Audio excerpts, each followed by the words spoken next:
All right, it is time for another Los Angeles Clippers video because exciting news. Kawhi Leonard is expected to make his season debut here in about a week, January 4th against Atlanta. Now, would I be stunned if this gets pushed back a game or two? No, it's Kawhi Leonard. Nothing shocks me when it comes to him and injuries. But this is great news for a Clippers team that has massively exceeded my expectations. I just want to start by saying, I mentioned this in my last Clippers video as well.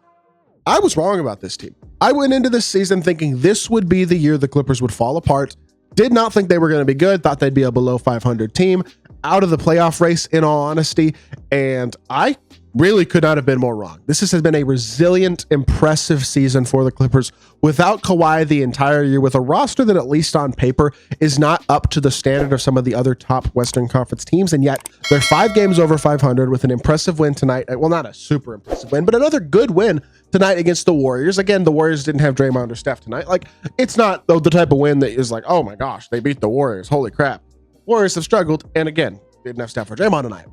But another good win for a Clippers team that's winning a lot of games. I mean, 18-13 is nothing to scoff at this point in the year. I really think they're playing really solid basketball, all things considered. Does this 17-13? I don't think 17-13 factors in the win they just had.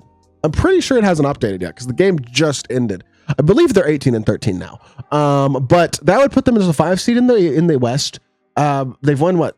2 in a row, 6 of their last 10. Like, okay, cool. Good stuff. Like, they're playing pretty good basketball and they have a positive net rating.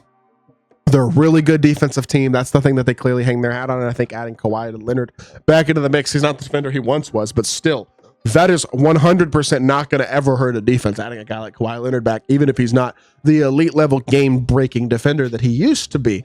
But look, the numbers defend this team being legitimately good. 5th in defensive rating in the league, right up there with your OKC, Houston, Orlando, Memphis, elite, high effort, high motor defensive teams. The Clippers are right there. Offensive rating wise, they're 21st in the league, but overall, their net rating is 10th in the league. Like, this is a legitimately good team, and the numbers back it up. And they're a legitimately good team without Kawhi Leonard. If they get anything close to what Kawhi Leonard can be, this is all of a sudden going to be a very, very scary playoff team in the Western Conference. And again, it is a big if, but if Kawhi Leonard is able to stay healthy, is that likely? In my opinion, no.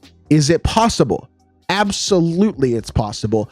And I do believe, I mean, just for the sake of enjoyable basketball and enjoying guys like Kawhi Leonard and James Harden, who are legends of this era of NBA basketball, I hope that they can stay healthy. And I hope that they can continue to perform at a high level the way that they have the capability to do. And I really think, I mean, Norm Powell deserves a ton of credit. A lot of the others in general for this team deserve a ton of credit. Norm Powell's having the best year of his career. I mean, truly incredible. Almost 50% from the field, 47% from 3 on 8 attempts a game. He is having a ridiculously efficient season, scoring 24 a game. He's an all-star. Like, legitimately deserves to be an all-star. Has been the best player on this team this year. Say whatever you will about James Harden. James Harden has had a decent year and has had a really good stretch recently. Feels like he's really been playing well as of late. But Norm Powell's the best player on this team to this point in the season. Zubac is having an awesome year, averaging 15 and 12 and a half, and doing so as an efficient interior guy who's not a bad rim protector, a strong physical defensive big. Is he fast? Absolutely not. Is he mobile in the pick and roll defensively? No. But is he still a great lob threat, a great finisher inside, a great connection with Harden as well for the dump off passes into these short floaters and things like that? Post hooks, post moves. Like, Ivica Zubac is legitimately a very good big who I think is having a top 10 center season like in the NBA this year. He's legitimately been that good.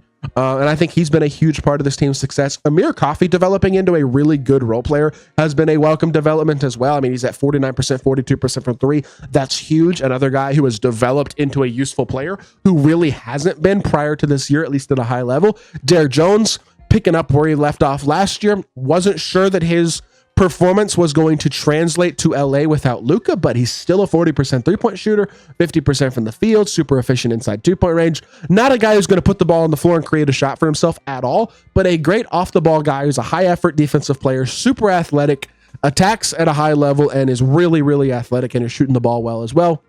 Chris Dunn is never a great offensive player and never will be, but he has been legitimately one of the best defensive players on the entire, not on the roster, in the league this year. He's been awesome. He's got the best on-off numbers of this entire team. Him and Zubac, I think, have been the two unsung heroes of this Clippers roster. Both guys who don't get talked about as much as they should and are having awesome years. Chris Dunn is legitimately just one of the best defensive players in basketball. 99th percentile defensively, with the Clippers being 13.5 points per possession, per 100 possessions, I should say, better defensively when he's on the court. I really think him and Zubac provide a 1-2 punch defensively that has been really, really huge for this team. And then they have the vets. Guys like Norm Powell coming off the bench, Nick Batum coming off the bench. Terrence Mann, who hasn't had a great year and isn't playing a ton, but still is a very capable defensive player and not a horrible offensive player either. Now, he's been out for the last couple weeks with injury, but he should be back soon. And again, remember, they're adding Kawhi Leonard back onto this roster. Do I expect Kawhi Leonard to be the Kawhi Leonard we used to see? A 25-point per game alpha dog offensive scorer who also could defend at a super high level? I think that's unlikely. But can he be close-ish to the player that he was last season? A 24-point per game highly efficient scorer?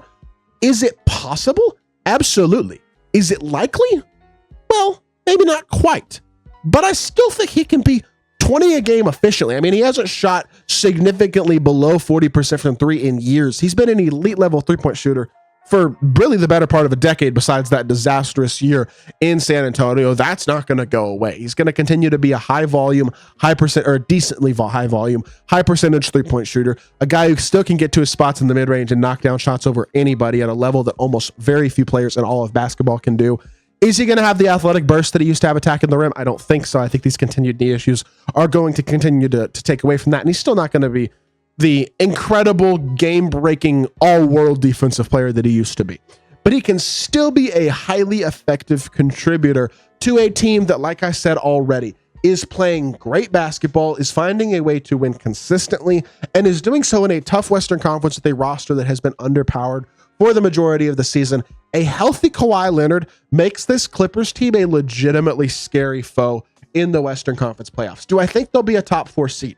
Probably not. Is it out of the realm of possibility? Absolutely not.